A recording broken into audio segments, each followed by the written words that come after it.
So I guess the ATF is just skipping due process at this point and just murdering people that they have a warrant for. Is that what we're doing now? All of you at the ATF office are just giving high fives, saying, "Hey guys, great job. At least we didn't kill dogs this time." Or maybe they did, who knows? So if you have not been following closely, I'm pretty sure a ton of people have covered this. But what kind of Second Amendment supporter would I be if I didn't at least say something to honor the man that was killed by the ATF? We have new information tonight following yesterday's shootout between a Little Rock Airport executive and ATF agents.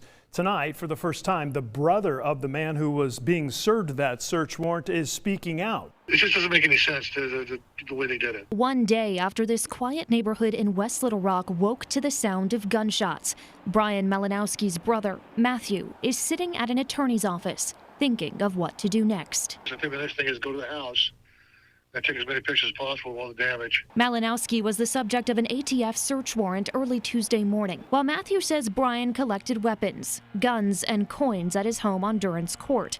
He says he's never been in trouble with the law before.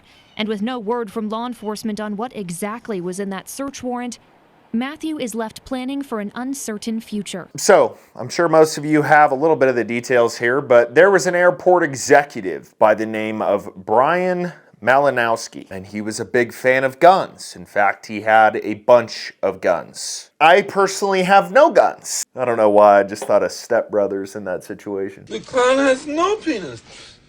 I've got no guns. Lost them all in a skydiving accident. No boats were involved. Anyways, they got a warrant for this guy, and just so everybody knows, this guy has no criminal record. Zero criminal record. And I think that provides a decent amount of context as to where the ATF's priorities are at, right? Because if you're looking at people who you think shouldn't have firearms, wouldn't you go after the people who, I don't know, are shooting people every night in major cities, have a criminal record, maybe out on bond, several other circumstances? No, you just want to go after an airport executive who was a collector of guns. We're already off to a horrible start for the ATF as far as logic goes. So we found the warrant, and it's kind of interesting how they released it, and literally everything that could be of importance is redacted. What is the point of releasing information to the public if you're going to remove all of the information? So according to the warrant, Malinowski purchased more than 150 guns between May 2021 and February 27, 2024. Well, clearly y'all haven't been to Texas. Is that a lot of guns? Serious question, have y'all ever been to a full functioning ranch? That's like a good month of purchasing guns for a ranch. So, oh my God, 150 guns. Now, for those of you who don't live in a state that is more pro-freedom than others, Arkansas does not have universal background checks, which means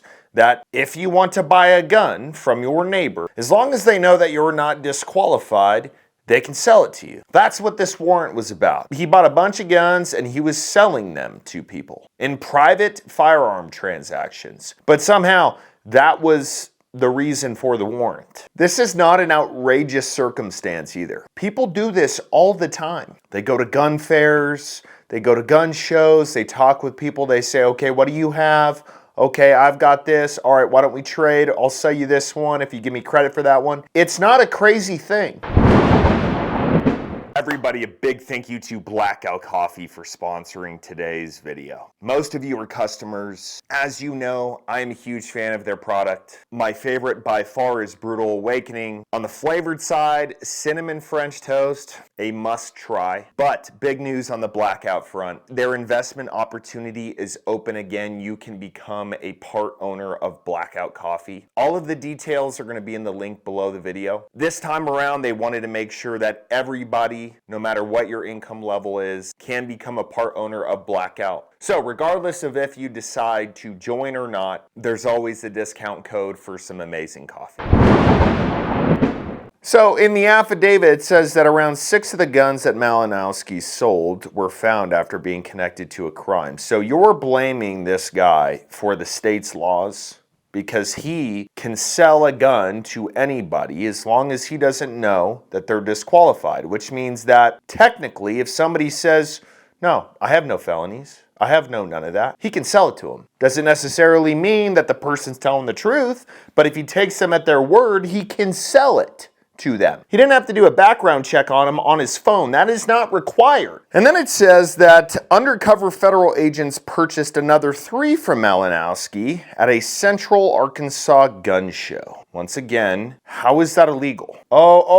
Is it illegal because some of your ATF agents were disqualified from buying them under your background check laws? Is that why that's in your warrant? So look, if the ATF had a problem with this guy, they really should have went to the state and said, look, we've got a problem with these private firearm transactions and we need to do something about it. But no, they just went for this guy and they killed him. I mean, the amount of crap that is in this warrant that we can see, they're saying, well, some of the guns he purchased, he would only have for 24 hours and then he would sell them again. Have you ever heard of buyer's remorse? Have you ever heard of a gun shop saying that sales are final? Which means that once you complete the background check and buy the gun, you ain't returning it. Buyer's remorse is more common than you think, especially with guns.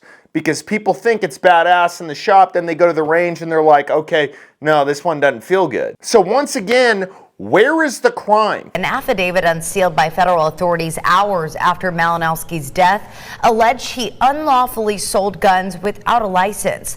While the question remains if those agents' methods were justified and state police worked to answer that question, Neil Zarang is live in Little Rock tonight. Bob, Laura, the search warrant was signed on the belief that Malinowski was dealing in firearms without a license and unlawfully acquiring them. But whenever you look at the legal circumstance, most of what Malinowski allegedly did is well within a private citizen's rights. Now, there's a lot of information as far as how this warrant went, but they're saying that Malinowski shot first. Now, we don't know the details as far as what I've seen, but he could have thought they were robbers. He could have thought several different things. So can I offer the ATF some advice? Get a big ass megaphone and say, hey, it's the ATF, we're outside, get your ass out here. Why don't you try that first instead of just, I don't know, breaking the door down or doing your usual stunts? I mean, once again, where is the due process on this? Sir, we think you've committed a crime, even though if everything in this warrant is all of it, you just doing private firearm transactions is not a crime. I don't know. It's just, this whole thing's confusing to me. Was he hurting anybody? Did he have criminal intention? Was he seeking out drug dealers and gangbangers and saying, oh, you're a gangbanger?